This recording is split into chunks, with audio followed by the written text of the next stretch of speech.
चाचना शरीफ, जिसे शहर फरीद भी कहा जाता है। हमने अक्सर सुना था कि चाचना शरीफ में हज़रत ख्वाजा गुलाम फरीद रहमतुल्लाह अलैह जो वक्त के वली थे, जिनकी मज़ार पर आज भी हज़ारों लाखों लोग जाते हैं, जिनके लंगर का ये आलम था कि रोज़ाना सैकड़ों मन के हिसाब से बनाया जाता था। का चाचना शरीफ में एक महल है। हमें इस महल को देखने का इश्तियाक हुआ। हम इस महल को देखने के लिए अलियत सुबह अपने दोस्तों के साथ मोटरसाइकिलों पर निकल खड़े हुए। फरीद महल एक ऐसा महल जिस पर उस वक्त के उलमा कराम, हाफिज कुरान लोगों ने मजदूरी की थी। फरीद महल, जिसे रियासत बहावलपुर के नवाब ने अपनी ज़ाती दिलचस्पी से बनाया था। ये महल किसी नवाब का नहीं बल्कि शहनशाह रोही ख्वाजा गुलाम फरीद रहमतुल्लाह अलैह का है, जो अपनी ज़िंदगी में भी हर तरह की दुनियावी शान व शौकत से बेनियाज थे।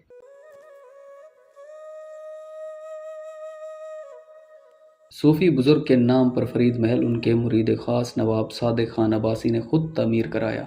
8 कनाल पर मुश्तमिल महल 1894 में तमीर किया गया, जिसमें मेहमान खाना, बागीचा और मस्जिद भी शामिल थी। महल के एक दरवाज़ा पर फारसी में कित्ता तारीख में सन तमीर 1312 हिजरी दर्ज है। ये वही महल है जहाँ नवाब ऑफ बहावलपुर सादिक खान अब्बासी अपने पीरो मुर्शिद से मिलने आया करते थे। लेकिन आज रोही के बेताज बादशाह के फरीद महल का कोई पुरसान हाल नहीं। महल के मेहमान खाने और बगीचे का नामो निशान तक मिट चुका है। इसकी अराजी पर मुख्तलिफ लोगों ने कब्जा करके मकान तमीर कर लिए हैं।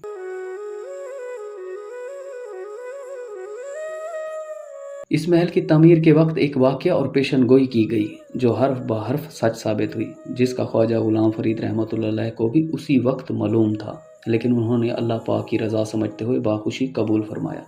हुआ ये था कि जब इस महल को तमीर किया जा रहा था तो रियासत टोंग के नवाब अब्दुल अलीम खान ख्वाजा गुलाम फरीद रहमतुल्लाह अलैह से मुलाकात के लिए आए हुए थे।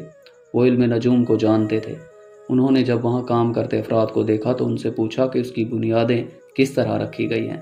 तो उन्होंने बताया कि नीचे दरिया नज़दीक होने की वजह से सेम और पानी से बचने के लिए कीकर की लकड़ी को लगाया गया है। तो उन्होंने ख्वाजा साहब से अर्ज़ किया कि आप इसकी बुनियादों से कीकर की लकड़ी निकाल लें। जब ख्वाजा साहब ने वजह पूछी तो उन्होंने कहा, इस महल में रिहाइश के बाद आपकी नस्लें 4 पीढ़ियों मतलब 4 बेटों, पोतों, पड़पोतों के बाद आपके यहाँ औलाद नरीना नहीं होगी। जिस पर ख्वाजा साहब ने चंद मिनट मुराकबा किया। उसके बाद ख्वाजा साहब ने जैसे मुराकबा ख़त्म किया तब उन्होंने कहा कि जो रब की रज़ा। ये वो पेशन गोई थी जो हर्फ बहर सच साबित हुई।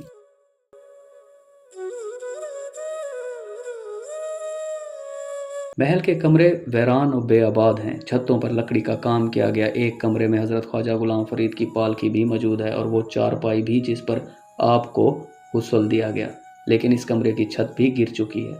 महल से मुत्सिल एक छोटी मस्जिद भी है जो 1314 हिजरी बा मुताबिक 1896 में तामीर हुई। मस्जिद की दीवारों पर फ्रेस्को आर्ट और लकड़ी की छत पर दीदा ज़िब नकाशी का काम है, लेकिन मस्जिद में चिराग जलाने के बाइस दीवार पर तहरीर कुरानी आयात धुंधली पड़ती जा रही हैं।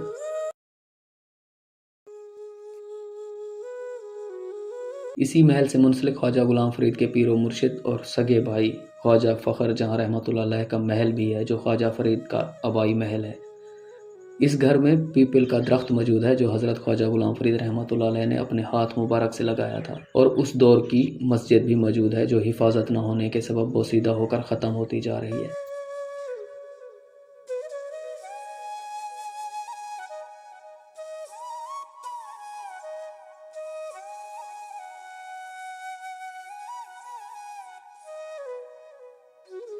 आज भी सारी रोही धरती फरीद की ही मानी जाती है और इस धरती के कीमती विरसे को बचाने की ज़रूरत वक्त का अहम तकाजा है। इस कौमी विरसा को महफूज रखना जहाँ हुकूमती इदारों की ज़िम्मेदारी है, वहीं हज़रत ख्वाजा गुलाम फरीद रहमतुल्लाह अलैह के मुरीदैन की भी ज़िम्मेदारी है कि इसकी हिफाजत के लिए इक़दामात उठाएँ और महकमा औक़ाफ़ से इस महल की तज़ीन और आइश करा के इसे यादगार के तौर पर महफूज किया जाए। मज़ीद ऐसी वीडियोज़ देखने के लिए हमारे चैनल को सब्सक्राइब करें और बेल आइकॉन के बटन को दबाएँ।